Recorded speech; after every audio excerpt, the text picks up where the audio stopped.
E aí, pessoal? Vou chamar ele aqui de novo. Agora! Agora sim. Agora foi. Maravilha. Você deve ter posto... Você botou um adesivo na frente da câmera, não? Deve ter sido isso. Era para salvar vocês aí. Tava tentando poupar vocês dessa imagem, mas... Eu falei, não ia ser prejuízo, não. Não ia ser prejuízo, não. Ia ficar tranquilo. Aí eu ia pegar e apagar minha câmera também, porque aí ninguém ia ver ninguém, só ia ficar ouvindo a voz. A gente faz um... Como é que chama? Aqueles áudio lá? Uma live lockdown. Tudo bom, meu amigo? E aí, meu amigo, como é que tá?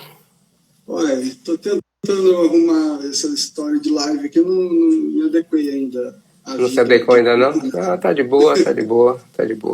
Pegou café? Peguei um cafezinho aqui, a minha xícara. Então pronto. Muito bem.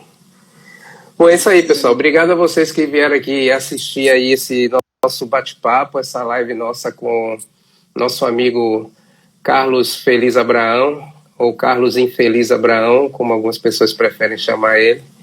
E a gente vai bater esse papo aqui hoje e falar um pouquinho sobre essa problemática, que é uma problemática que nós todos sabemos que está espalhada pelo mundo, né? Que é a questão das espécies invasoras, e a gente vai focar um pouquinho aqui nas espécies invasoras a partir dos animais domésticos que são abandonados, né? Que são abandonados em áreas naturais e que causam, por exemplo, esse aí da foto, né? Da foto, da imagem aí na mão do Feliz. E animais que têm causado muitos problemas no mundo todo, né? A estimativa do impacto desses animais no planeta é muito grande, né? Estima-se que uma colônia de felinos dessa numa área natural, ela é capaz de erradicar milhões de animais todos os anos, né? E a gente não duvida disso não, porque a gente aqui no projeto Herpetofauna do Litoral Norte, a gente recebe muitas fotografias de pessoas que vivem na região, né, porque a gente participa do conselho gestor também da APA, e eles estão sempre mandando foto de um felino com um calango na boca, né? Então, assim, a gente se preocupa muito com o impacto desses animais no ambiente natural. O meu está aqui, está em algum lugar por aqui, deve estar no quarto dormindo. Então, aí de onde surgiu essa ideia, né, de bater esse papo com o Feliz? Surgiu principalmente do trabalho que a gente vem fazendo aqui no Litoral Norte, e um trabalho que está associado ao Plano da Herpetofauna do Nordeste, que a gente faz parte. Feliz vai se apresentar aí até para vocês conhecerem ele melhor, aqueles que não conhecem. Acredito que não seja ninguém, né, dos que estão aqui, pelo que eu vi, acho que todo mundo conhece Feliz. E a gente vem fazendo o controle de animais domésticos no Litoral Norte da Bahia, nas áreas de Restinga, já há mais de 5 anos, né, e a gente já foi capaz aí de aplicar, é algo que eu vou perguntar para ele depois, né? A gente aplica a SED, né? Que é aquela metodologia de captura, esterilização e devolução. Em alguns locais a colônia desapareceu, em outros não. Então é isso que a gente quer ouvir dele aqui hoje, né? Quem tem que falar, na verdade, é ele, não sou eu, né? Só para vocês entenderem esse contexto, né? A gente vai bater esse papo. E é isso, meu amigo. Se apresenta aí para a galera, fala um pouco de você, né, dos seus trabalhos, onde você trabalha, né, e seus projetos também com espécies exóticas. Fique à vontade aí, as perguntas vão aparecendo. Obrigado, amor. Obrigado. Bom, eu trabalho no RAM, que é o Centro Nacional de Pesquisa e Conservação de Répteis e Anfíbios. Eu sou veterinário de formação, mas fiz um mestrado em ecologia e terminei no ano passado um doutorado na epidemiologia veterinária. No mestrado trabalhei com ecologia de serpentes, né, de Araraca, lá na Reserva Duque, em Manaus, no INPA. E no doutorado trabalhei com o teiu, que é um lagarto invasor em Fernando de Noronha, e que tem essas áreas todas, tanto a veterinária, quanto a ecologia, quanto a epidemiologia, tem muito a contribuir nessa situação toda que a gente está vivendo de epidemia, né? Todas essas ciências e muitas outras podem contribuir bastante no entendimento e nas soluções desses problemas. Então, eu fico contente de ter um momento, um espaço para a gente conversar um pouco sobre isso. E lógico, puxando a sardinha também para as espécies invasoras, que é um problema grave que a gente tem para a conservação da biodiversidade. Eu trabalho com conservação de répteis e anfíbios, principalmente, mas né, conservação é uma disciplina muito grande, está tudo muito integrado. A gente não tem como separar, às vezes, vou trabalhar só com a conservação disso, você trabalha com um monte de coisa ao mesmo tempo. Mas uma coisa legal desta pandemia, sei lá, a gente está aprendendo a importância de muita coisa, né? Que a gente tem, desde o direito da liberdade que a gente tinha e não está tendo no momento, até o respeito aos animais silvestres e aos ambientes naturais e a manutenção da biodiversidade. São todas coisas muito integradas que a gente que trabalha na área sabe disso há muito tempo, mas quem vem de fora não tem essa noção do estrago que a gente pode fazer nós mesmos, não respeitando a natureza e não tomando os devidos cuidados na conservação. Quando eu trabalhei em Fernando de Noronha, com o TIU, um dos aspectos que eu trabalhei foi a presença da bactéria Salmonella, né, nos TIUs de Noronha. Muita gente pensa que o TIU pode ser usado como alimento, que ele pode servir para um fim comercial, e que isso poderia gerar renda ao mesmo tempo que seria bom para o meio ambiente. Mas na conservação, nas invasões biológicas, a gente sabe que tirar 1 ou 2 indivíduos, ou poucos indivíduos por vez, não resolve o problema, às vezes não traz nenhum benefício para as populações naturais que a gente está tentando proteger, e gera uma dependência das pessoas com aquela renda. Então, você, na verdade, vira um empecilho, você gerar uma renda naquele animal torna-se um empecilho para a erradicação dele no futuro. Não é isso que a gente quer. E uma das coisas que a gente observou é que cerca de quase metade dos animais que eu capturei lá, dos mais de 100 animais que a gente capturou lá, tinham a presença da bactéria Salmonella, que pode causar uma salmonelose. Algumas cepas, inclusive, são patogênicas, das que a gente isolou. Elas podem causar uma doença que causa uma diarreia, às vezes grave, pode até causar a morte de pessoas imunossuprimidas, ou crianças, ou idosos. E é uma coisa que tinha uma importância que a gente não está dando a devida importância para ela. Ela tem uma importância, um papel epidemiológico, que a gente muitas vezes releva, isso não é muito importante. Como é o vírus, né, que estava lá na população natural, um monte de cientista falando, tem esse vírus aqui, ele é um problema, ele pode vir a ser um problema no futuro, todo mundo, deixa para lá, isso não é muito importante. E, de repente, vira uma coisa muito importante. Então, a gente está tentando alertar as pessoas, os cientistas, a ciência está aí para isso, para trazer informação e mostrar como essa informação deve ser usada e como as pessoas têm que tomar cuidados, como elas devem proceder. Ignorar esse tipo de aviso é um jogo muito arriscado, é um perigo muito grande. Mas, enfim, tem N exemplos aí para a gente falar, né, de problemas que estão acontecendo parecidos com o SARS-CoV e que estão ligados à invasão.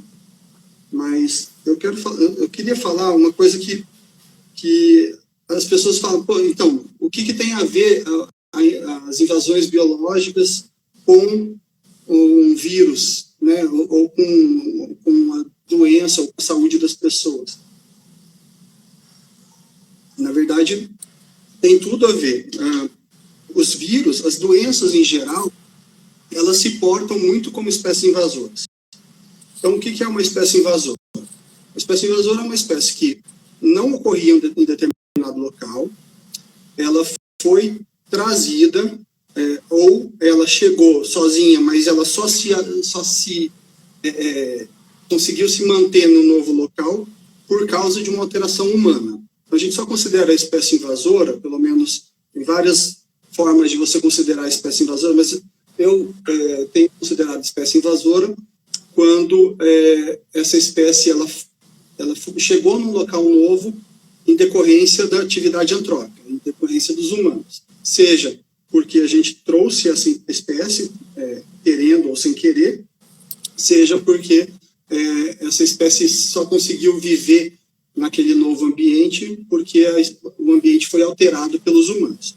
Então, essa espécie que não existia em determinado local, ela passa a existir naquele local. Qual que é o problema? Nas ilhas, a gente tem um problema muito grande porque tem poucas espécies em geral. As ilhas são lugares com poucas espécies, elas têm um equilíbrio muito delicado entre essas espécies. As espécies umas dependendo das outras.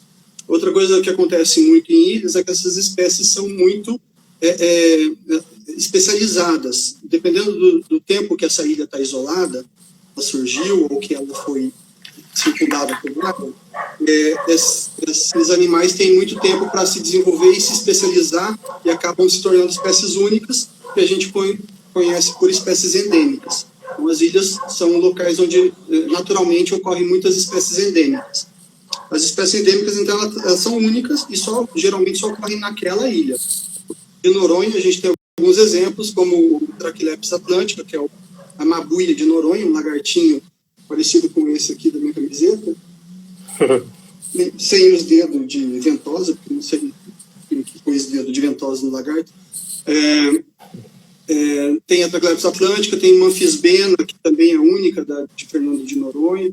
Essa Traquilepis atlântica, para você ter ideia de como ela é especial, ela não tem nenhuma espécie desse gênero no Brasil. Os primos mais próximos dessa espécie estão na África. Ela veio provavelmente boiando pelas correntes oceânicas há milhões de anos atrás, né, depois que o Noronha foi formado por uma erupção vulcânica, e ela está lá nessa ilha vivendo muito bem até a chegada dos humanos. E com os humanos, uma série de espécies invasoras chegaram, como os ratos, barata, lagartixa, perereca, sapo-cururu, e o teiu, que foi levado lá provavelmente para servir de alimento, né? As pessoas do Nordeste consomem muito teiu, tido como uma iguaria. O teiu é um lagarto de 2, 3, até 5 quilos, mas geralmente 2, 3 quilos. É um bicho bem grande, quase mais de 1 metro de comprimento.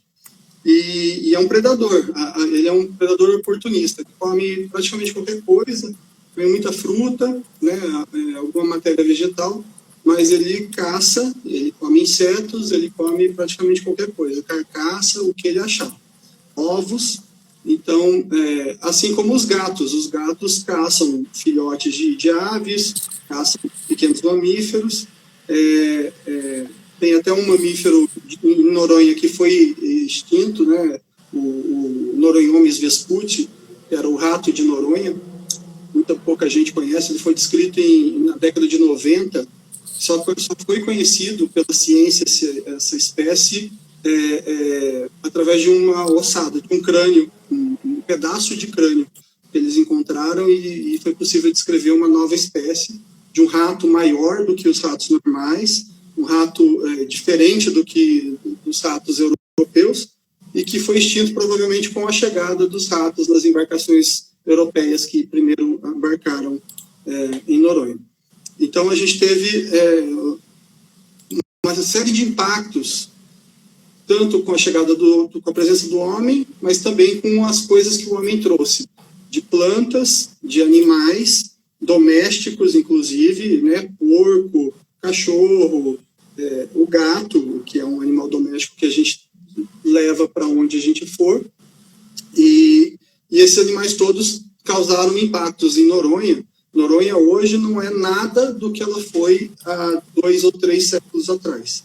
Então, ou há 5 séculos atrás, se for considerar as primeiras embarcações que chegaram em Noronha, né? Elas chegaram em Noronha antes de chegar no Brasil.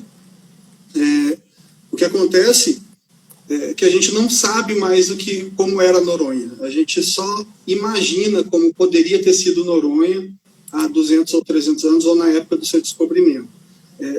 Hoje em dia a gente vê um resquício muito pobre do que Noronha já foi.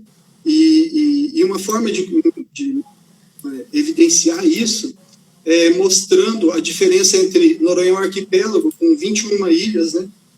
É uma ilha principal, que é a ilha de Fernando de Noronha, e outras 20 ilhas, ilhotas e pedras e tal, que não são habitadas por humanos. E uma delas já teve gato, mas aparentemente não tem mais gato, que é a Ilha Rata. A Ilha Rata é a segunda ilha maior do arquipélago, fica mais ao norte. Ela tem teius, mas eu só consegui ver teius, rastros, traços de teiu. Nessa ilha eu não consegui ver os animais, mas a gente sabe por locais que tem lá e pelos rastros também deixados, tocas. Tem teiu na Ilha Rata e não tem gato, e não tem humano.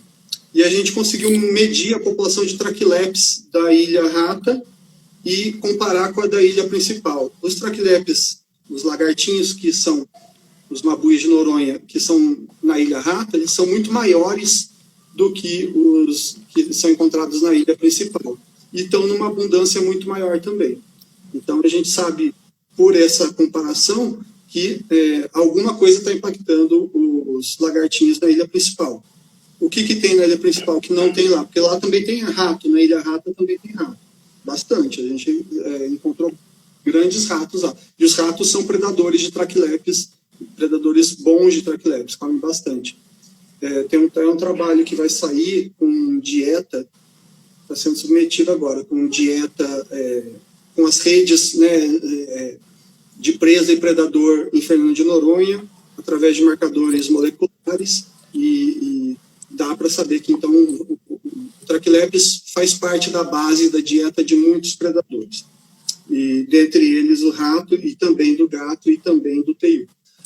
Então, o que a gente pode afirmar é que os predadores, eles causam impacto nessas populações, esse impacto é mensurável, é visível, e eles são responsáveis pela extinção de muitas espécies, principalmente em ilhas que são ambientes mais sensíveis, mas também em espécies continentais. Eu tive em 2017 na Nova Zelândia. A Nova Zelândia é um país talvez que esteja mais avançado no controle de espécies invasoras, porque a Nova Zelândia nada mais é do que uma grande ilha, ou melhor, um grande arquipélago.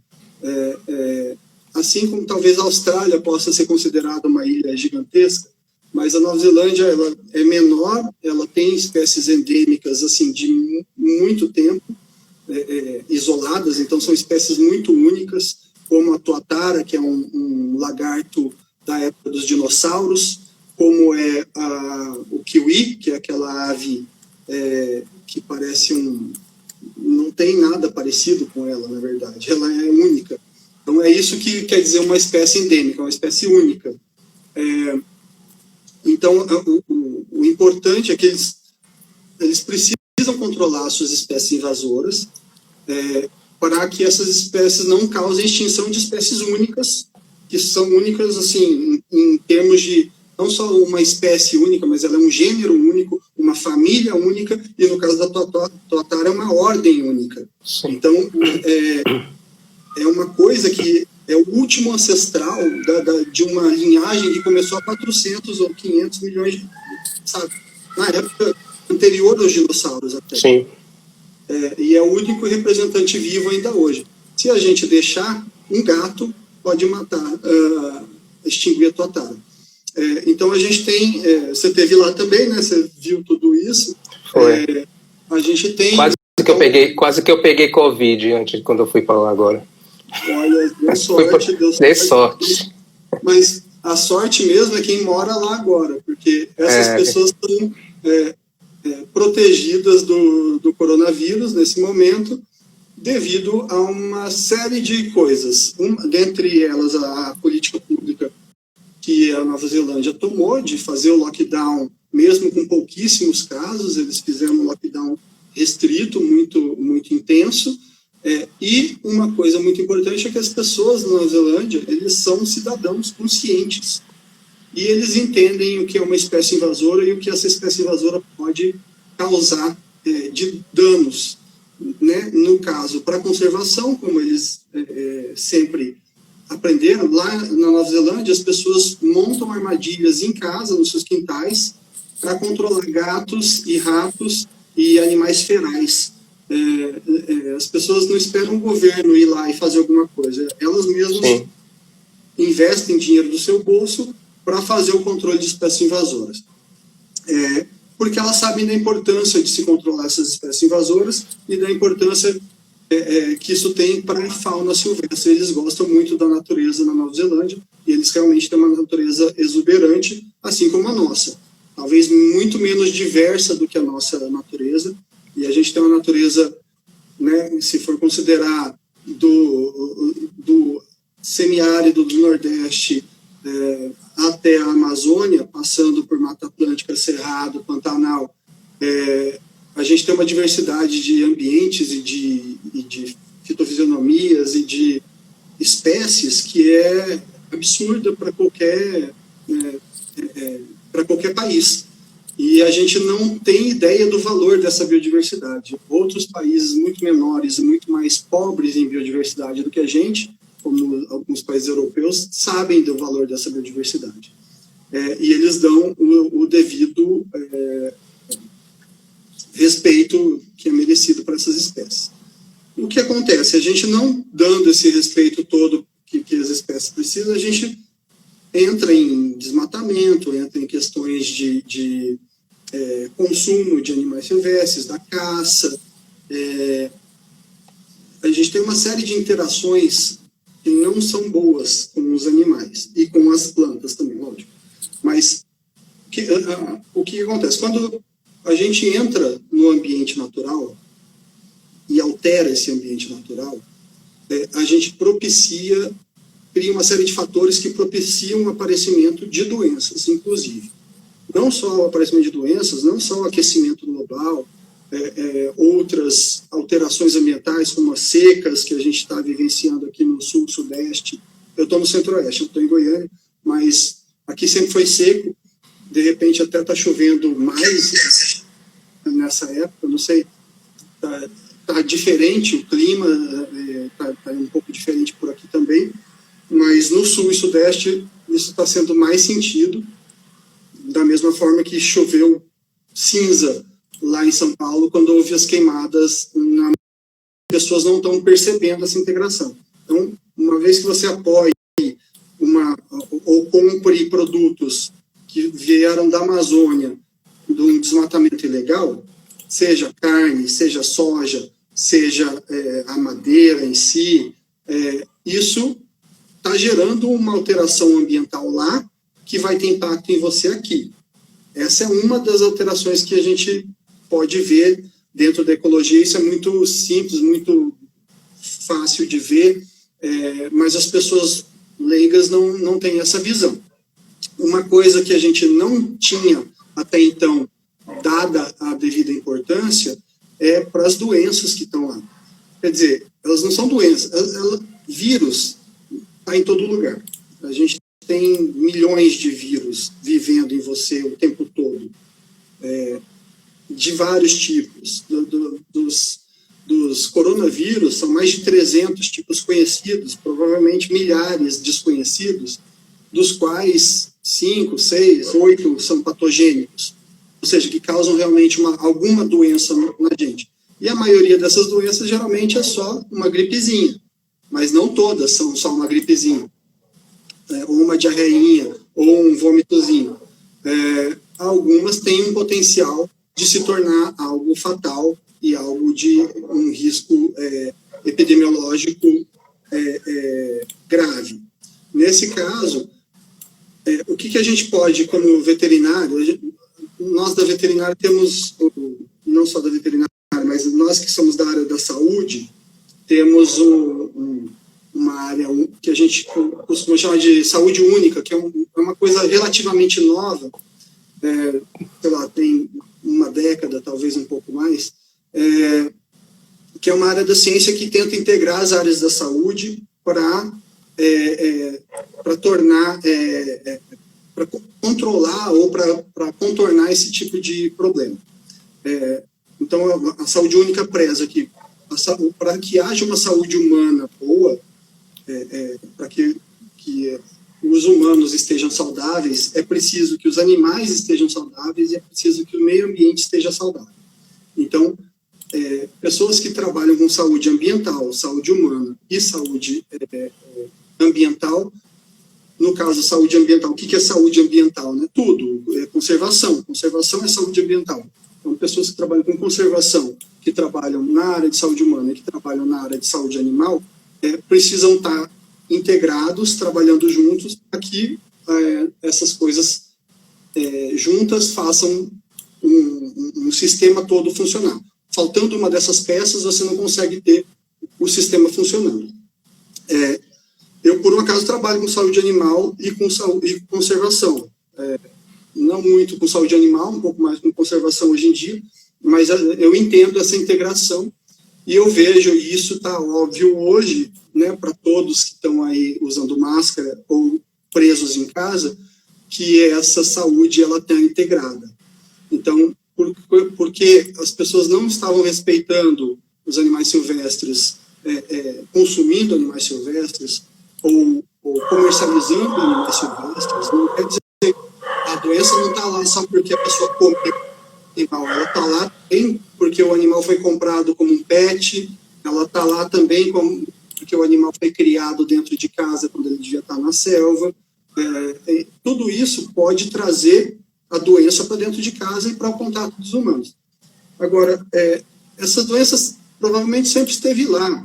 Esse vírus, os vírus são mais antigos do que os animais, né? Eles estão na Terra há mais tempo do que os animais. Eles já habitavam as bactérias, as cianobactérias no começo da vida na Terra. Então, os vírus estão lá há muito tempo, e tem milhões de vírus desconhecidos em todos os lugares, em todas as fronteiras de vida silvestre, né, na Amazônia, em qualquer ambiente ainda inexplorado, digamos assim, existe uma série de doenças lá, com potencial de causar doença. Uma série de vírus, uma série de bactérias, de protozoários, enfim, todos de parasitas, que estão lá vivendo na sua ilha. Eles estão lá ilhados, né, vivendo naquela ilhazinha deles. Então, aquela doença, ela afeta um determinado número de animais que vivem numa determinada densidade. Em algum momento, a gente chega lá e invade essa ilha, o humano, e desmata e altera os padrões e traz com a gente uma série de animais domésticos ou animais que se aproveitam da nossa alteração ambiental, como ratos, como baratas, como pernilongos. Esses animais chegam nesses ambientes e estão em contato com essas doenças silvestres também, que já estavam lá relativamente equilibrada dentro do ciclo dela, seja em primatas, seja em répteis, seja em aves. Enfim, essa doença estava vivendo lá numa boa, a gente chegou, entrou em contato. Às vezes não precisa a gente ter ido lá presencialmente, mas os animais que a gente traz junto com a gente, ou as alterações ambientais que a gente fazem com que essa doença facilitam o contato dessa doença com a gente. Então, por exemplo, a peste bubônica, né, a peste negra da Europa, que era o vetor eram as pulgas de ratos, e os ratos eram os hospedeiros. E a gente estava ali no hospedeiro intermediário de uma bactéria. Naquela época não tinha antibiótico, mas, enfim, tinha muito rato, tinha muita pulga, em algum momento a bactéria entrou na jogada e começou a passar nas pessoas e causou a mortalidade de 1/3 da população europeia da época.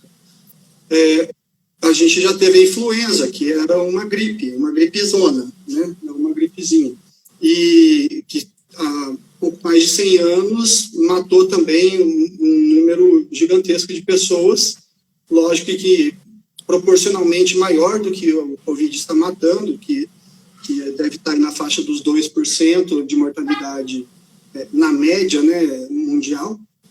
É um vírus que a gente teve sorte, eu diria, de ter o SARS-CoV como uma pandemia de SARS-CoV neste momento da nossa história. Lógico que ninguém está contente de ter tido uma pandemia, mas eu prefiro ter tido esta pandemia de SARS-CoV do que uma pandemia de SARS ou de influenza, com uma mortalidade de 10%, ou de 20%, ou de 30%, ou ebola, que recém está tendo um surto agora na República do Congo, saiu essa semana nos noticiários, domingo, acho que eu vi a notícia. Então, nós temos outras doenças com potencial de mortalidade muito maior, e as pessoas estão agora respeitando e tendo um pouco mais de apreço pelo trabalho da epidemiologia, pelo trabalho da ecologia, pela conservação, um pouco mais de respeito pelos animais silvestres, eu espero, apesar de tantos pesares que a gente está tendo nessa pandemia, eu espero que isso esteja servindo para trazer para a gente algum preparo para coisas piores que podem vir. E que a gente entenda que hoje em dia não adianta mais pensar em meu país está seguro. Não tem meu país mais. Nós temos um mundo. E o mundo está seguro, ou o mundo não está seguro. A gente só tem esse mundo. Então, as pessoas não adianta a gente falar, não vou fechar aqui minha fronteira e nada vai acontecer, porque a gente sabe que não é assim que funciona. As fronteiras não têm como ser fechadas. As fronteiras são políticas, elas não são físicas. As barreiras biogeográficas são fronteiras. Essas eu acredito. Mas nas fronteiras políticas, isso não quer dizer nada. Para uma pessoa até pode ser. Mas para uma ave, o que é uma fronteira? Para uma ave que voa, que migra da Antártica para o Chaco paraguaio? Nada, né? Não existe fronteira para essas populações. Para o morcego, para animais que percorrem longas distâncias, para um tubarão que sai aqui da nossa costa, para uma baleia e vai lá para o outro lado, para o Pacífico, enfim, volta para o Atlântico. Não tem muita fronteira o mundo. E muito menos hoje com a globalização que a gente tem. Então, a gente tem que pensar nas coisas de forma integrada. Integrada, não só integrada os países conversando entre si, mas também as pessoas conversando entre si, né? As pessoas passando a informação que tem, pessoas pensando nas soluções dos problemas, e não só as pessoas que estão lá diretamente ligadas àquele problema. O problema do Covid não é um problema só de saúde pública. Hoje a gente tem isso muito claro, que o problema do Covid é um problema que passa pela política, passa pela economia, passa por diversas áreas do direito, passa pela ecologia, pela biologia de populações, e aí entra na área médica, na área farmacêutica, enfim.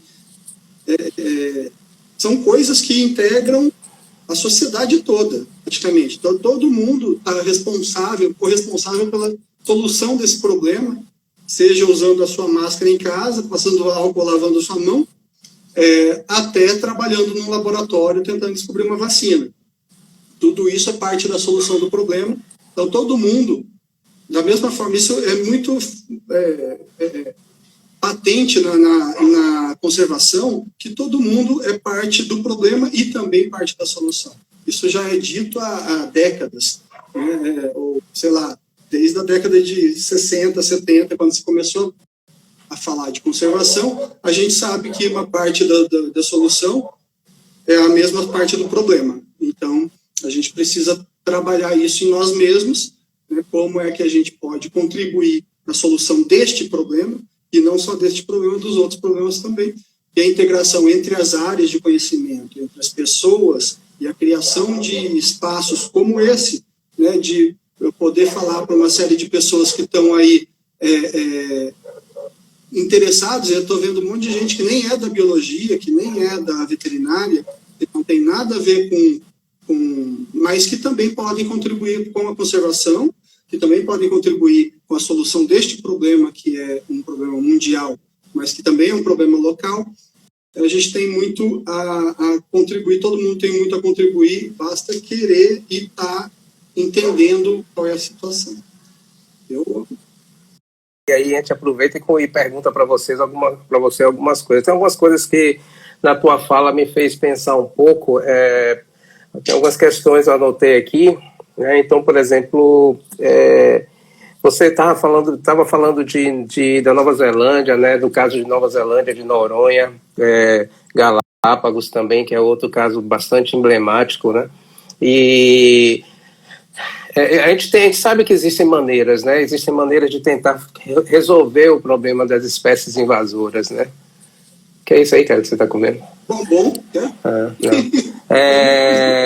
então, a gente sabe que tem maneiras de resolver, né, essa questão das espécies invasoras, principalmente as espécies exóticas, como os animais domésticos que são introduzidos, né? A gente tem metodologias de controle. A grande questão aí, que é uma pergunta que eu já queria aproveitar e te fazer. Você acredita nessas metodologias? Você acha que elas são eficazes em algum caso? Como você acredita que elas podem ser eficazes, né? Como é que elas podem resolver a questão dos animais?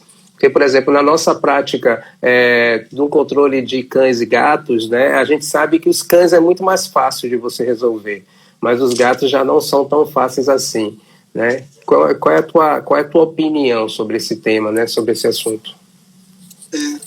As armadilhas, o método que você vai usar, ele é uma peça do quebra-cabeça, que é multifacetado, né?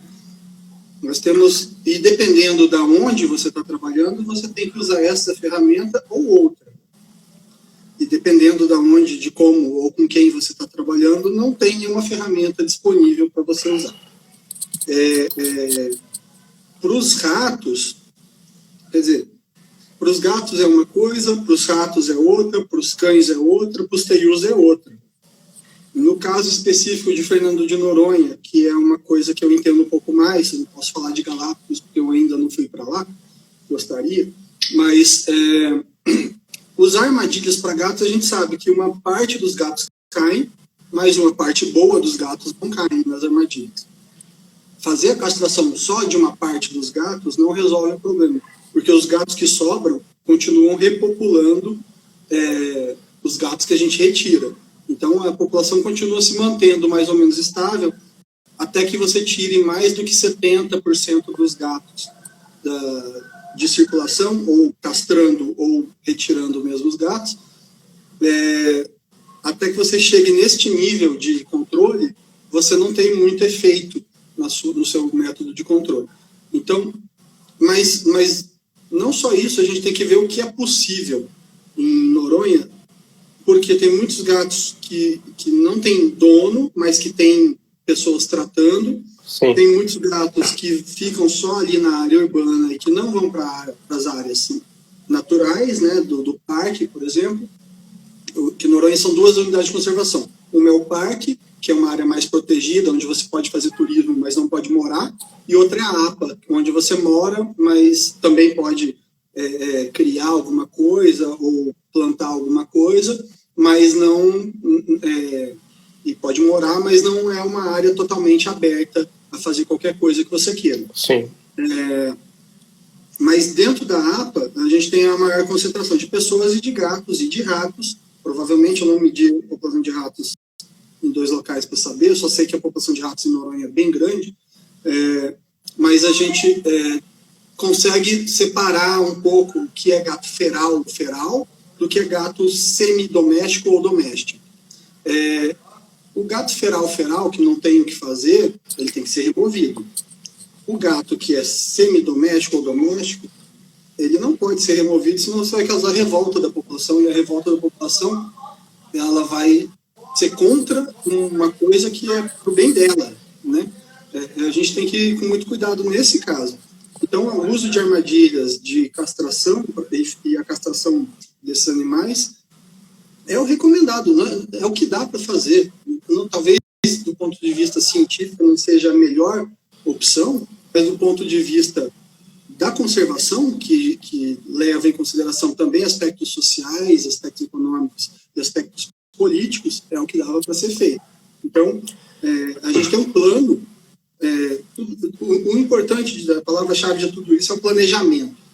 Tudo tem que ser planejado, conversado, discutido com os diversos atores responsáveis. É o caso do plano de ação, eu estou falando do Nordeste, que nos pôs em contato. É assim que eu conheci o Moa, e assim que ele me conheceu, e isso é uma das coisas boas desses planos de ação, é que a gente conhece pessoas legais que estão envolvidas e preocupadas em fazer conservação.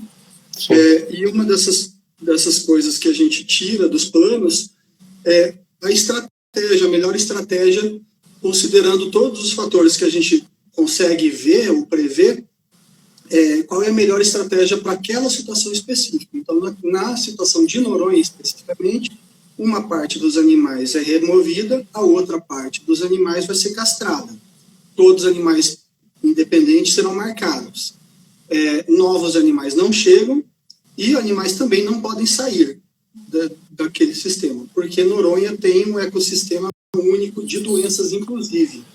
E a gente não quer espalhamento dessa doença para o continente e nem trazer a doença do continente para Noronha. Então, Noronha permanece um sistema fechado e os seus problemas têm que ser solucionados lá. A mesma coisa com os teius. Só que os teius a gente não tem armadilha e nem dá para fazer castração. Sim. Também não dá para fazer o uso comercial por aqueles motivos que eu expliquei no começo. Então, e a gente não tem um veneno para teius. Para ratos, a gente tem um veneno muito eficaz. E essa é uma questão polêmica, né, Feliz? Porque uma parte da área técnica, uma parte recomenda o extermínio desses animais invasores, né, uma questão muito polêmica, e há uma outra área técnica que recomenda, como você está falando, a castração. E aí, em alguns casos, recomenda-se a castração e a retirada completa da colônia. Em outros casos, que é o que a gente faz aqui no litoral norte da Bahia, a gente castra e devolve os animais para o mesmo lugar, né? E aí, com o tempo, essa colônia ela vai minguar e vai desaparecer, né? Então, é essa metodologia que a gente está utilizando, né? Então, essa questão é muito polêmica, né? Tem até uma pergunta aqui de Fátima Santos. Fátima pergunta assim: do ponto de vista em termos éticos, seria viável em termos éticos a eliminação dos animais errantes das cidades através da eutanásia? Então, da tua opinião enquanto veterinário, o que você acha disso aí? Tem umas outras questões aqui que a gente já aproveita e já responde também. Do Solon ali, destinação dada aos gatos, qual é a destinação dada? Então, tem vários pontos de vista. Ponto de vista técnico,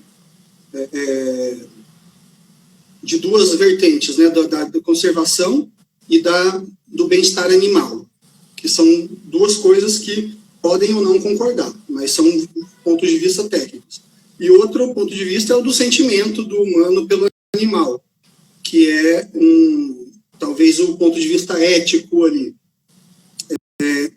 Bom, eu vou falar, eu não vou entrar no ponto de vista ético, porque eu acho que é uma seara gigantesca que nem sempre cabe aqui. Mas do ponto de vista de bem-estar animal e do ponto de vista de conservação, cabe nos dois pontos a eutanásia, sim. A Nova Zelândia está com um plano para erradicação de todos os seus animais invasores, predadores, até 2050. Então, eles têm um programa chamado Predator Free New Zealand 2050. Então, erradicação de todos os animais predadores até 2050. Como é feito isso? Com a eliminação desses animais, sim. A morte desses animais.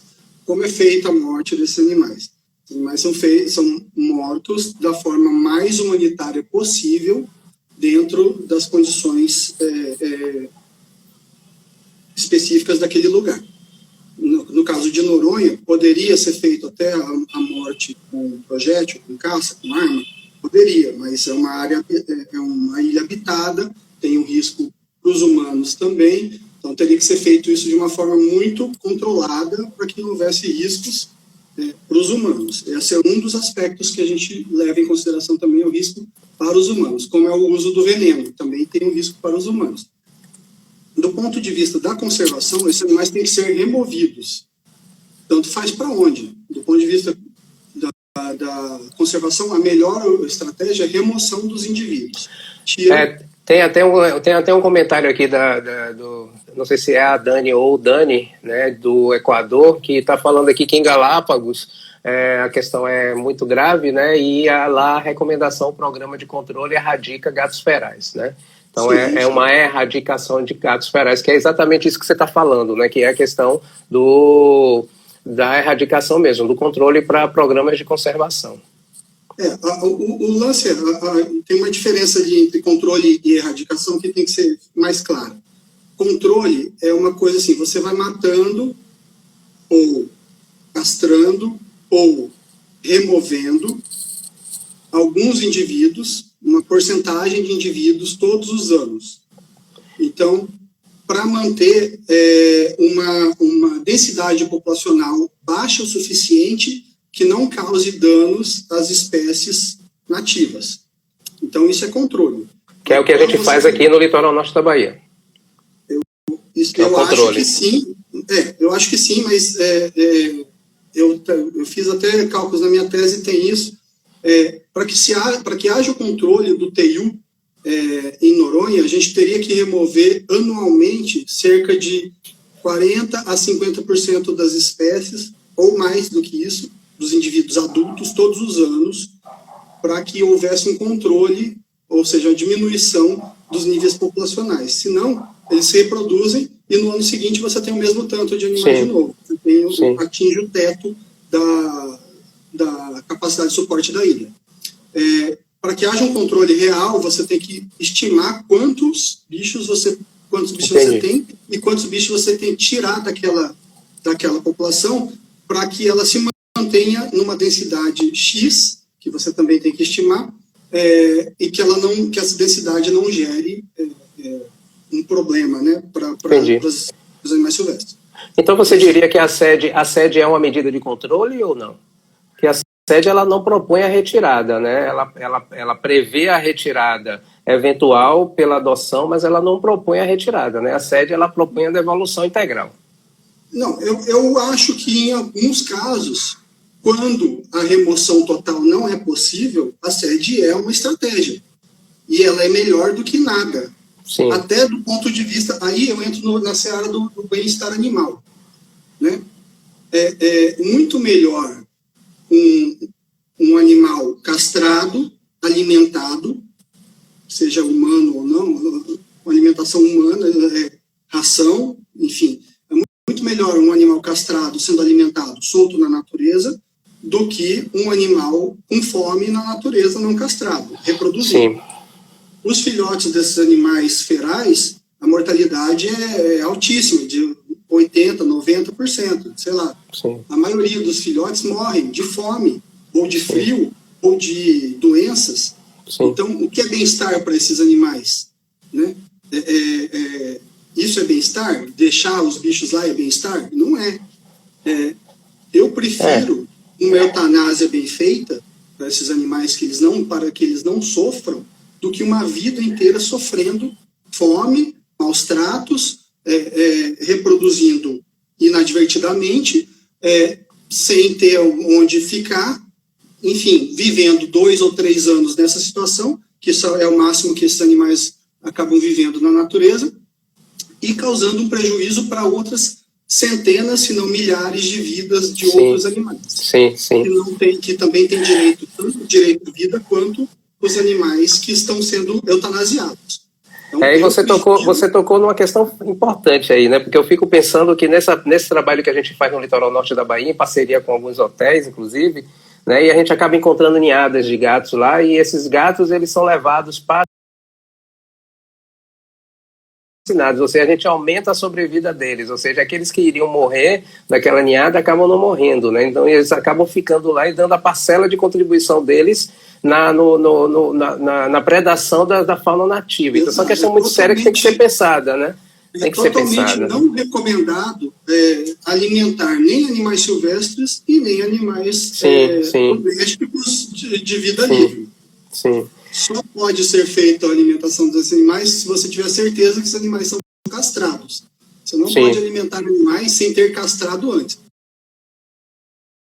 Mas se você quer fazer algum bem para a sua vizinhança, primeiro, castre o bicho. Antes, né, não pense, castre. Primeira coisa, castra. Segunda coisa, aí você vai pensar em alimentar e, em terceiro, achar um lar para ele. Beleza, eu sou totalmente a favor dessas estratégias. Quando você não pode remover o bicho, você tem que fazer um tratamento, uma castração, se você não puder fazer eutanásia, porque esse animal castrado, ainda assim, ele pode viver até 10, 15 anos na natureza caçando. Sim. Né? Não sabe disso. Mas a melhor estratégia é a remoção do indivíduo, seja por eutanásia, do ponto de vista de conservação. Do ponto de vista de bem-estar animal, é melhor um animal eutanasiado do que um animal reproduzindo erraticamente, do filhotes morrendo. Isso também é bem claro nos países civilizados, onde racional e o ponto de vista racional, do ponto de vista técnico, falam mais alto do que politicagem, né, populismo, porque muitos políticos aí usam do populismo, ou seja, da emoção das pessoas, para ganhar votos para si. Então eles passam a defender um ponto de vista que nem às vezes não é técnico, porque esse ponto de vista dá votos, porque ele fala o que as pessoas querem ouvir. E nem sempre o que a gente tem que falar é o que as pessoas querem ouvir. Às vezes as pessoas têm que ouvir coisas que elas não querem, como, por exemplo, fique em casa e use a porra da máscara, senão você vai morrer. É uma coisa que elas não querem ouvir, mas que elas precisam ouvir, né, porque é pro bem delas. E a mesma coisa pro bem dos animais. A Lu perguntou uma coisa... deixa eu te perguntar, deixa eu te falar uma coisa. A gente tem 40 segundos para encerrar essa primeira hora, né? Aí o Instagram vai encerrar essa primeira hora. E aí a gente volta de novo. Aí tem algumas perguntas, aí tem umas perguntas bem interessantes. Aí eu falo com o pessoal que perguntou para retornarem, tá, gente? Pessoal, enquanto o Carlos Abraão não entra aí, a gente vai estar fazendo algumas lives agora nesse período, tá? Nesse Instagram aqui, que é o Instagram do Projeto Herpetofauna do Litoral Norte da Bahia, né? Então, sintam-se convidados desde já. Então, fiquem aí, sigam a gente e acompanhem aí as lives que vamos fazer. E vamos fazer também lives no Projeto Calango do Abaeté, né? Nós já temos uma para acontecer, salvo engano, no dia 9 ou no dia 16, que é sobre a conservação de lagartos. Vai ser lá no Calango do Abaeté, né? A gente vai fazer a divulgação, mas marca aí na agenda de vocês. Sempre nesse horário, tá, gente? Por volta das 17 horas. Agora foi. Pronto, vamos lá. Já tem pergunta aqui para você, ó. Pergunta da Débora. É permitida a eutanásia dos gatos de rua ou é necessário algum tipo de requisito para isso? O que é que o Conselho de Veterinária fala? É uma pergunta que a gente sempre faz, né? A legislação não fala nada sobre isso, né? Mas e o Conselho de Veterinária diz o quê? No estado de Pernambuco tem legislação própria, proibindo. Eu acho que São Paulo tem ou teve, eu acho que o Rio de Janeiro também, a proibição, com fins eleitoreiros, obviamente, da eutanásia de gatos que não estivessem, de cães e gatos que não estivessem doentes, né? Ou que não fosse de interesse da saúde pública a eutanásia desses animais. Então, tem alguns estados que têm essa legislação com fins mais para angariar voto do que para... chegou mais coisa aqui. É uma pergunta aí, depois você vai para essa. Tá. Então, pode ser que a gente, dependendo de cada estado, pode ser que tenha uma legislação específica, sim. Fora isso, só quem pode fazer... são muitas perguntas. Só quem pode fazer o controle, ou quem deve fazer o controle, é o pessoal da prefeitura, né? Esse controle não pode ser feito por pessoas a esmo. E, obviamente, que tem que ser, todo esse trabalho tem que ser sempre acompanhado de um médico veterinário que ateste o bem-estar desses animais, mesmo durante a eutanásia, principalmente para que seja uma eutanásia de fato e não seja apenas um sacrifício, né, ou uma morte. A gente não pode sair matando esses animais. Esses animais, para serem eutanasiados, e só podem ser eutanasiados, eles precisam da presença de um veterinário. Entendi. Método correto, né? E a orientação é essa, né? A orientação é que seja feita pela instituição pública. E a gente esbarra, talvez, depois a gente pode comentar melhor sobre isso, mas a gente esbarra, talvez, num conflito que existe entre a vigilância sanitária e as recomendações dos municípios de não matar, né? A vigilância sanitária não permite a presença de animais, por exemplo, em restaurantes, em hotéis, né?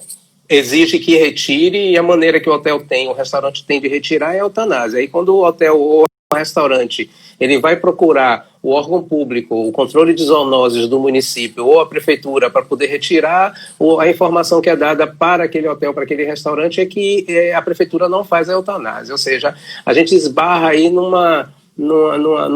paradoxo governamental, né? Onde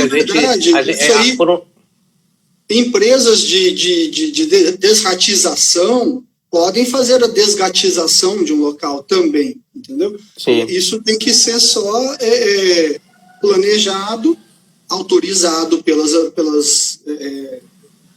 órgãos competentes e executado de forma correta, só isso. Mas é possível, desde que se pague. Talvez o Estado não seja obrigado a fazer esse tipo de serviço, mas ele é passível de ser feito, sim, o manejo de fauna sinantrópica, né? Seja o morcego que está no seu telhado ou o rato que está na sua cozinha, no seu restaurante, ou o gato, ele pode ser controlado pela empresa, né? Eu acho que sim. Entendi. Mas enfim, vamos partir para as outras. Tem um comentário aí do Marcelo, como é que você enxerga essa relação onde se pode proteger cães e gatos, acredito que ele está se referindo a áreas naturais, sem de fato avaliar os impactos desses animais na fauna nativa. Então, a avaliação dos impactos dos animais, ela não é uma coisa obrigatória. A gente já sabe, por experiência em 1 milhão de lugares, que os animais silvestres, ou esses animais domésticos, eles causam impacto nas populações de animais silvestres. Seja os gatos causam um tipo de impacto, os cães causam outro tipo de impacto, para outros tipos de animais, mas a gente já sabe, por experiência no mundo, que esses animais causam impacto. Você não precisa medir esse impacto para saber que ele existe. Ele só não vai mais ter impacto quando não tiver mais animais silvestres. Aí ele realmente não tem mais impacto. Então, no caso dos urbanos, não tem impacto sobre a fauna silvestre. Tem outros aspectos, né, de zoonoses, de doenças, enfim, aspectos sanitários humanos, mas não tem aspectos de conservação. Do ponto de vista da conservação, você não precisa testar que esses animais estão impactando. Esses animais a gente não precisa. O TEU, caso a gente precisaria, porque é uma espécie relativamente nova, né, diferente. Sim. Mas o rato, o gato, o cão, a gente já conhece de N experiências. Entendi. Você chegou a fazer uma avaliação estimativa de quantos animais são mortos por gatos ferais, por exemplo? Quantos lagartos por ano, alguma coisa assim? Ou você conhece essa estimativa? Tem a estimativa que a gente tem com relação a marcadores isótopos de nitrogênio e de nitrogênio e carbono, ou nitrogênio e fósforo. É um trabalho do pessoal lá do Rio Grande do Sul, da Juliana Gaioto, que trabalhou com marcadores moleculares para saber o que o animal estava comendo. Então, a gente sabe que cerca de 15 ou 20% da dieta dos gatos vem basicamente traquilépides, né? Então, sim, eles comem bastante. Tem ratos também na dieta, o TU também está na faixa dos, acho que 17% da dieta. Aves também faz acho que mais da metade da dieta dos gatos é aves. entendi. Em Noronha. Então, tem bastante evidência de que esses animais estão impactando a fauna silvestre, sim. O Solon pergunta aqui também... O que seria o manejo adaptativo dessas espécies invasoras? Manejo adaptativo, eu entendo por manejo adaptativo, você ir faz o manejo, estuda as consequências desse manejo e reformula esse manejo a partir da experiência que você teve. Então, você faz um manejo num ano, conta os indivíduos que você coletou, mantém um monitoramento daquela população e vê se aquilo resolveu. Se aquilo não resolveu, você tem que aumentar o número de indivíduos, ou o esforço que você está fazendo para que haja adaptar o seu esforço para que você consiga o resultado que se espera. Então é isso. Basicamente é você não esperar para ter a certeza de quantos animais você precisa remover para começar a remover os animais. Então o manejo adaptativo é basicamente isso. Você sabe que tem que ser feito, sabe os motivos, não sabe exatamente como, mas você começa fazendo e vai, a partir da sua experiência, melhorando os métodos e melhorando a eficácia do seu processo. Bacana. O Alexandre aí está parabenizando pelo trabalho. Obrigado. A Fátima, um comentário da Fátima que fala que as cidades não possuem uma boa base de educação ambiental onde as pessoas elas entendam a importância da preservação dos animais nativos. De fato, a gente pensa igual a você, eu tenho certeza que o Feliz também, Fátima. A educação ambiental é um caminho necessário e é que a gente não pode deixar de usar, né? Então, isso aí é fundamental em todos. Educação em todos os sentidos, em todas as esferas, não só ambiental, mas a básica também, né? Saber 1 mais 1 igual a 2, tem que saber desde isso até como viver em sociedade. Todas essas educações são necessárias para a boa vida em sociedade, ambiental também, e a gente não tem uma boa base de educação nem dentro de casa, nem fora dela, hoje em dia, mas a gente está melhorando e eu acho que essa pandemia também tem ensinado isso para a gente, como buscar novas formas de aprender e novas formas de ensinar e de uma forma de difundir melhor esse conhecimento nosso, e essa live é uma prova disso. Isso. A Sanja comenta aí que é muito importante falar também sobre as doenças transmitidas aos nossos felinos nativos. Predação não é tudo. Você quer comentar isso? Não. Um dos aspectos das invasões biológicas é que elas trazem consigo doenças. Então, parasitas, geralmente, mas também outras doenças. No caso dos felinos selvagens, a gente tem a sinomose, tem a sarna, tem parvovirose, leucemia felina, todas essas doenças que têm alguma possibilidade. O próprio SARS-CoV, né? Tem a transmissão para felinos. Inclusive, a Lu tinha perguntado uma coisa do SARS-CoV. Ela perguntou se ela por acaso contraía a Covid, se ela passaria o SARS-CoV-2 para os felinos dela, né, para os gatos dela. Sim, isso já foi testado e é possível a transmissão para felinos e é provável que seja possível a transmissão dos felinos para o ser as humano. Pessoas. Então, por exemplo, um animal que fica dando volta na redondeza, né, na vizinhança, ele pode sim trazer o vírus. Agora, não é por isso que você vai se desfazer do seu animal, por causa desse risco, que é pequeno. Ele existe, mas ele é pequeno. O que você vai fazer? Você vai mudar os seus hábitos com relação aos animais também. Então, ele chegou em casa, passa um paninho na patinha. O ideal é que os gatos não saiam para a rua. Eu sei que é muito difícil. Eu consegui fazer isso com o meu, mas eu uso cerca elétrica em casa. É difícil manter um gato em casa. O ideal é que passa um paninho, chegou em casa, pega um paninho com desinfetante, passa no pelo, passa nas patinhas, espera secar e deixa entrar em casa.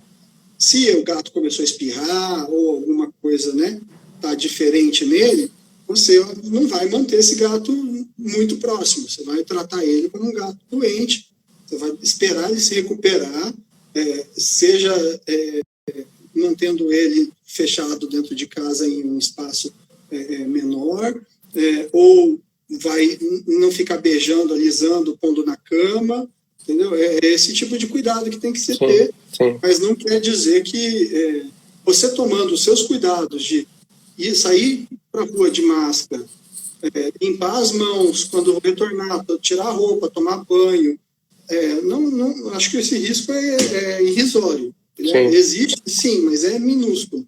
Então, não é por isso que você vai deixar de sair ou deixar de ter gatos. Você só precisa...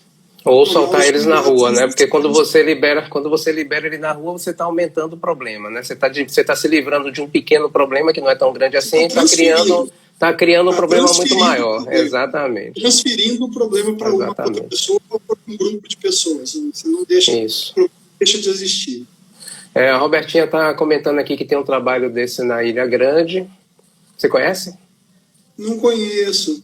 O trabalho de controle de gatos? Acredito que sim, né? Ela não falou, mas acredito que é desse que a gente está falando, né? Acredito que seja esse. Vamos ver se ela comenta de novo. Isenita, poxa, queria ter visto a net está ruim. Parabéns, meninos. Valeu, feliz. Então, Isenita, a gente está deixando lá no IG, né? Do grupo do nosso Instagram. É só você ir lá para assistir, né? Já está salvo lá. Tá? E esse segundo momento aqui das perguntas também vai ficar salvo lá para vocês. E também está no YouTube. A gente também vai divulgar lá qual é o YouTube que a gente deixou. Legal. O Marcelo também está colocando, na verdade, as pessoas estão mais sensíveis aos domésticos do que aos silvestres. Acompanhando uma aula de meu filho, a professora disse que os animais domésticos são bons e os selvagens são maus. Então você imagina aí, né? A professora ensinando isso, né? Esse tipo de trabalho é nosso, né, de ensinar os professores do ensino fundamental, do ensino médio, de fazer essa difusão, essa ponte entre a academia e as escolas. Esse papel é um papel muito importante, nosso, de fazer ativamente, buscar isso, inclusive dentro dos planos de ação, né? Sim, a educação ambiental é muito forte nos planos de ação, né? Eu particularmente gosto bastante. Tem muita gente no nosso plano de ação que é muito envolvida com isso, né? Não, esse plano de ação é o que anda sozinho mais fácil do RAM, eu acho. Eu não conheço todos, mas eu acho que sim. O Solon perguntou de novo aqui qual a relação da biodiversidade com a produção e consumo de proteína animal. A relação da perda com a produção e consumo de proteína. Com a sociedade... com relação ao consumo de proteína, ou seja, a gente tem o desmatamento da Amazônia, geralmente não é feito para a criação de gado imediata. Não, minto. Ele é feito com a criação de gado imediata, mas não dura muito tempo isso, porque o pasto não aguenta muito na Amazônia. Então, lógico, o consumo da carne, ele é uma pressão. Assim como o consumo da soja é uma pressão nos sistemas naturais. Mas eu não vejo, Solon, a gente deixando de comer proteína animal como uma forma de conter esse tipo de invasão. Esse tipo de invasão nos ambientes naturais, ele acontece não é por causa da demanda da carne, mas por causa da falta de controle do Estado. A gente consegue produzir essa mesma carne necessária com um preço um pouco maior num ambiente que não é desmatamento ilegal, é num ambiente de fazenda.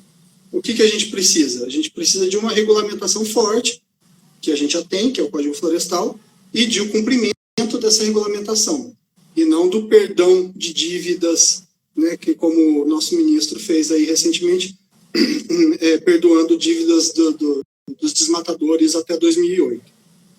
Ou seja, o cara desmatou em 2008, ainda não pagou a dívida e agora foi perdoado. O que ele quer dizer? Que você pode continuar desmatando, que provavelmente vai ser perdoado no futuro, a sua dívida. Enfim, você está tomando um pedaço de uma terra que é pública, usando para um benefício particular, privado, né, para o benefício de poucos. A demanda por carne ela vai continuar grande e aumentando, porque a população humana está aumentando. Mesmo que a gente coma menos carne, ou deixe de comer carne, algumas pessoas, a população vai continuar subindo e a demanda por proteína animal vai continuar subindo. Não é a diminuição desse consumo pode trazer algum benefício? Pode. Sem dúvida pode. É um ato que é legal. Para quem quiser fazer isso, eu acho legal. Você diminuir o seu... Até porque a carne usa muita água, a produção da carne usa muita água, usa muita energia, né? Você pode conseguir essa proteína de outras formas, sem dúvida. Mas isso não vai resolver, não resolve o problema ambiental. O que resolve o problema ambiental é a gente ser duro com o cumprimento das nossas leis, que já tem, nós temos boas leis, nós precisamos fazê-las cumprir. Então, a gente precisa de gente na Amazônia fiscalizando, do mesmo jeito que estava sendo feito antes do pessoal proibir lá as fiscalizações.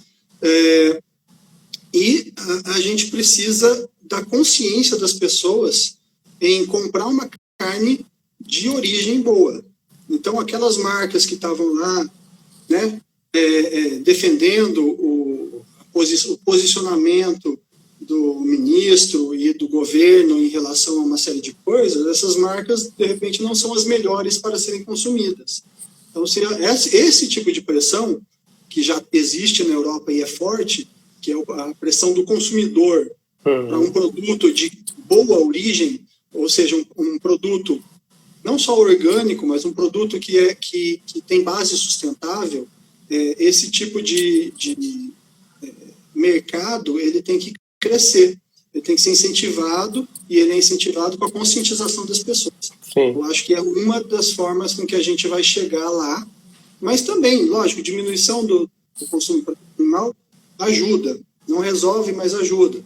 A educação das pessoas não resolve, mas ajuda. O law enforcement, a obrigação das pessoas de cumprir a lei, ela não resolve tudo, porque a gente não consegue obrigar todo mundo, mas ela ajuda. Então, tudo isso faz parte e passa por uma dessas soluções que é a diminuição do consumo. Massa, bacana. Robertinha falou aí sobre o trabalho, na verdade o que Robertinha estava falando é sobre o trabalho do Fred Rocha lá da Ilha Grande, onde ele tem um trabalho onde ele avalia o impacto, né, dos gatos sobre as populações naturais. Eu acho que é esse trabalho aí que ela mencionou. Tem uma pergunta aqui da Camila sobre cães que vivem soltos em pastos de gado sem nenhuma preocupação com relação a vacinas, se podem acarretar. Tem uma segunda parte dessa pergunta, deixa eu ver se eu abro aqui, se podem acarretar doenças para o próprio gado, ou seja, se os cães que estão soltos sem vacina, sem nenhuma preocupação sanitária, se eles podem de repente afetar o gado que está ali no pasto. Se existe esse risco. Lógico que tem. Toda interação animal existe risco. Do boi com gente, do boi até com ave. Tem risco? Tem. Se esse risco é um risco preocupante, provavelmente não muito. Eu posso pensar aqui, por exemplo, na raiva, né? A raiva passando para cães, os cães mordendo bois e transmitindo raiva para os bois, mas talvez carreando alguma outra doença, Eu sei que tem alguns parasitas que passam que fazem ciclo nos bois e nos cães, mas não é uma coisa assim de muita importância, no meu ver, hoje em dia. Por quê? Do ponto de vista epidemiológico, assim, talvez não seja uma coisa muito importante, porque isso aconteceu desde o descobrimento do Brasil. Cães e bois no pasto, sem vacina, acontece desde sempre. Quer dizer que eu não preciso vacinar meus cães? Claro que não. Por uma preocupação até com a minha saúde, ou seja, com a saúde, como o boi tem que ser vacinado com uma série de doenças. Lógico que se a pessoa não fizer nada, aumenta o risco. Se isso vai acarretar alguma coisa, provavelmente não, mas pode acontecer de chegar num caso especial, como foi o caso do SARS-CoV passar para os humanos lá na China. Sim. Como pode acontecer aqui no Brasil a qualquer momento, em qualquer um dos nossos ambientes. Mas a gente tem que estar preparado, a gente pode estar preparado para combater isso logo no começo. Então, da mesma forma como a gente combate invasões, como a gente combate invasões biológicas? Evitando que elas aconteçam, é a primeira e a mais importante, e é onde a gente aposta 90% das nossas fichas, e em 10% das nossas fichas a gente aposta na rápida detecção e combate. Então, você está preparado para uma possível doença ou para uma possível espécie invasora, como é o caso das vespas gigantes assassinas que estão lá chegaram nos Estados Unidos, foram descobertas nos Estados Unidos, que é uma questão de tempo até elas chegarem aqui no Brasil, se elas não forem combatidas lá. A gente tem que estar preparado, saber por onde elas estão vindo, qual é a possível rota de chegada, tá? Naquele ponto onde ela provavelmente vai chegar, pessoas treinadas para identificar corretamente e saber qual veneno aplicar, quanto aplicar, aonde aplicar, como aplicar. O veneno está lá comprado, estocado, esperando o bicho chegar. Sim. Isso é early detection, early response. Você detecta o bicho antes dele chegar, você já sabe que ele tem uma possibilidade dele vir. E quando ele chegar, você sabe que ele está lá, você faz o que já estava planejado para ser feito, e isso vai eliminar o problema na origem. E isso é o que tem que ser feito com vírus e com outros possíveis patógenos que a gente tem na natureza. Muitas vezes a gente já sabe que estão lá, você sabe aonde estão e onde eles estão circulando, mas você não está preparado para agir. Você tem que estar preparado para agir no momento que ele passar para os humanos. Isso. Bacana. A Beth está parabenizando aí pelo assunto também, reforçando a ideia da educação, né?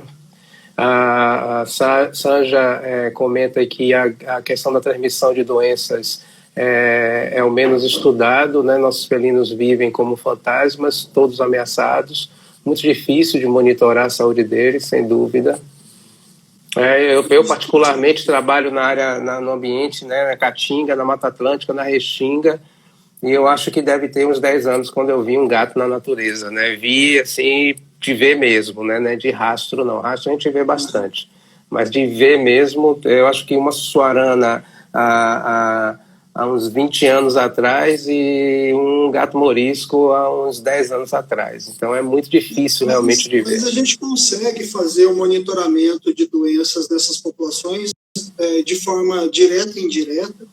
O DNA ambiental está aí para isso também, é uma coisa que a gente pode usar na detecção de doenças, mas a gente tem pontos onde esses animais convergem, geralmente um CETAS, uma universidade, ou um centro de pesquisa, um grupo de trabalho, que está lá em campo capturando esses bichos, ou esses animais acabam chegando nesses grupos, e nesses pontos a gente podia ter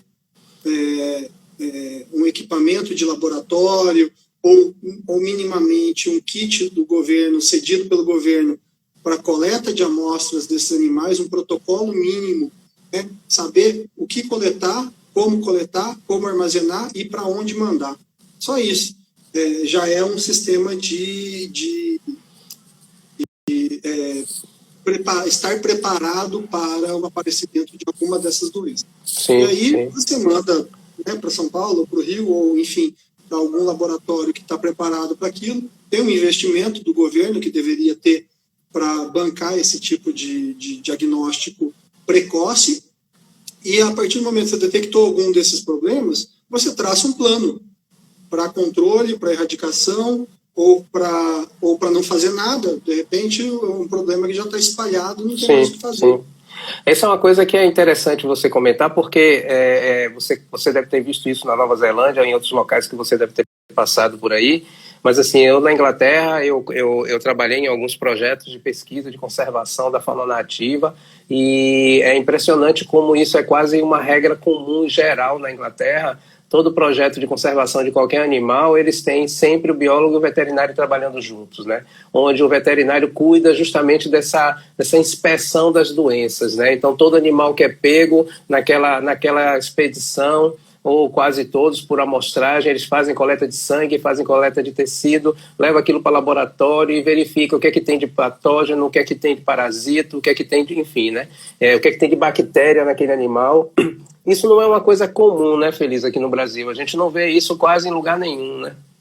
Pois eu acho que é um pouco cultural nosso, da gente, de repente, né, estou indo para campo, convidar o colega veterinário, né, vocês estão numa universidade e muitas vezes nos portamos como dentro de uma faculdade, né? Você não tem contato com outras disciplinas. Você agora como reitor de pesquisa, pró-reitor. Enfim,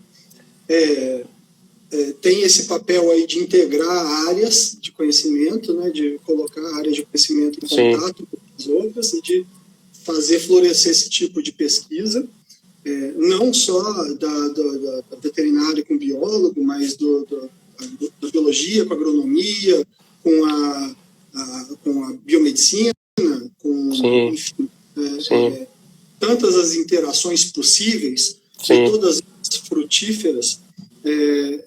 Eu acho que a gente tem que aproveitar melhor nossas expedições de campo, tem que conversar melhor com a nossa universidade, né? No meu caso não, porque eu não estou na universidade, mas conversar melhor com a universidade antes de ir coletar o material, porque às vezes você consegue, né, o dobro ou triplo de publicações a partir de uma expedição com o mesmo recurso, e isso barateia o custo da universidade, né, de uma certa forma. Sim.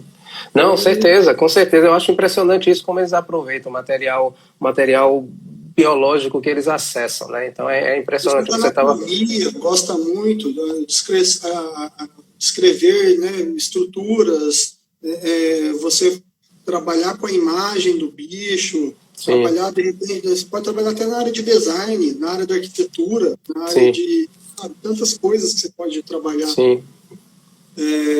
dentro de uma expedição de campo, a área social mesmo, uma pessoa que estude o comportamento do grupo numa expedição ao longo de 20, 30 dias, de expedição isolados, aquele grupo de pessoas tendo que trabalhar, conviver. Isso serve para uma série enfim, seria muito legal. A transdisciplinaridade é uma coisa muito importante que a gente preza e que hoje em dia está super na moda. Mais do que a gente tá, eu comentei com você, né, um tempo atrás, a gente está tentando fazer isso aqui no litoral norte da Bahia, né, a gente aplicou aí para uma linha de financiamento para ver se a gente consegue o apoio para um projeto para trabalhar com textudine, né, com cágados de água doce, né, e a gente incluiu também a investigação veterinária no projeto, né, então torcer para aprovar, para a gente poder trazer os veterinários para trabalharem também nessa área com a gente. Se precisar, a gente vai aí coletar sangue de jabuti. Com certeza. Não é jabuti, não. É mesoclemes. É mesoclemes e acantoquele. São... Então, Equelide. Maravilha. Com machado eu coleto sangue de quase qualquer coisa. Com machado, não. Tem que manter o bicho vivo, meu amigo. Não é para matar, não. A gente não vai coletar nada. A gente não coleta. Meu amigo... Eu não sei se o pessoal tem mais alguma pergunta aqui. Eu acho que fomos todos os comentários. Não sei se alguém tem alguma pergunta. Não sei se você quer dar umas palavrinhas finais aí para o pessoal que está aí assistindo. Eu fiquei impressionado depois de 1h30 falando, a gente ainda ter 20... A sala está cheia, meu amigo. Tá? O assunto é bom, o assunto é bacana. Por isso que a gente quis muito convidar você para falar desse tema, porque, primeiro, pela sua experiência também no assunto, né? E por ser um veterinário, né? É importante que as pessoas escutem isso. Né? E, enfim. Então, meu amigo, vou te agradecer. Acho que ninguém tem mais nenhuma questão aí. Eu quero só te agradecer, obrigado, deixar para você dar as palavras finais aí. E espero que a gente possa fazer uma outra dessa, já abordando um outro tema, né, que você escolheu uma hora dessa. Próxima, com certeza, vamos sim. Gostaria muito que fosse, não sei se vai ser logo, mas espero que em breve a gente consiga voltar a esse tipo de atividade presencialmente, que eles descobrem logo essa vacina para a gente poder respirar um pouco mais aliviado. Vai acontecer essa questão de tempo, segurem firme aí quem está em casa, né? Porque é só uma questão de tempo mesmo e é chato, mas vai passar. Vai passar. E ainda tem uma última aqui, perguntinha, que eu só vou responder rapidamente. Animais que não são foco de caça, desapareceu e coincidentemente são vulneráveis. Não, tem doenças que podem levar à extinção, inclusive, de espécies naturais, como aconteceu até com os indígenas quando chegou os europeus no Brasil. Então, levou à extinção de muitos povos indígenas só pelas doenças que chegaram da Europa, e isso é possível de acontecer em qualquer lugar, a qualquer momento. Mas agradeço demais aí todo mundo, inclusive várias pessoas que não são da área, e parabéns pelo seu trabalho, Moa, de conservação, de divulgação da ciência, de promoção da ciência dentro da sua instituição, de fazer conservação, ajudando, inclusive, eu me ponho aqui em nome do RAM, agradecendo esse trabalho todo que vocês têm feito aí. Bacana. Enfim, então, todo mundo de parabéns, obrigado, pessoal, espero que a gente possa nos ver em breve. Com certeza, valeu.